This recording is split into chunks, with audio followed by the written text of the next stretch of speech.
വടിവാസൽ എന്ന ഇടനാഴിയിലൂടെ പുറത്തേക്ക് കുതിക്കുകയാണ് കാള. കാളയുടെ മുതുകത്ത് പിടിച്ചു തൂങ്ങിക്കിടക്കുന്നയാളാണ് വിജയ്. കൊമ്പിൽ പിടിക്കാനോ വാലിൽ പിടിക്കാനോ പാടില്ല. കാളയെ കീഴടക്കേണ്ടത് ഒറ്റയ്ക്കാണ്. ജല്ലിക്കെട്ടിനെ ആവേശഭരിതമാക്കുന്നത് ഇതെല്ലാമാണ്.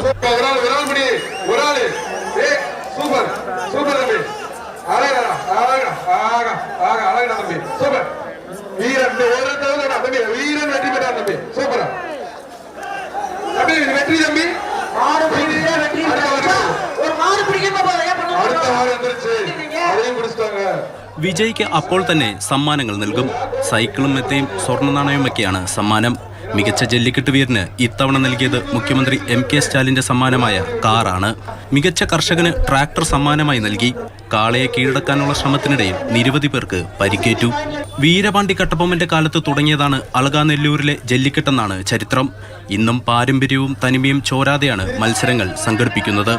ഇടയ്ക്ക് സുപ്രീം കോടതി ഉത്തരവിനെ തുടർന്ന് നിർത്തിവെക്കേണ്ടി വന്ന ജല്ലിക്കെട്ട് വലിയ നിയമ പോരാട്ടങ്ങൾക്ക് ശേഷമാണ് വീണ്ടും ആരംഭിച്ചത്.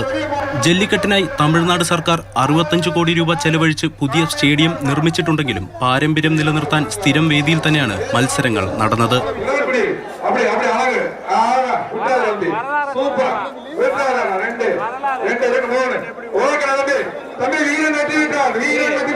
വിനു കാഞ്ഞിരപ്പള്ളിക്കൊപ്പം ജൈനസ് രാജു, മാതൃഭൂമി ന്യൂസ്.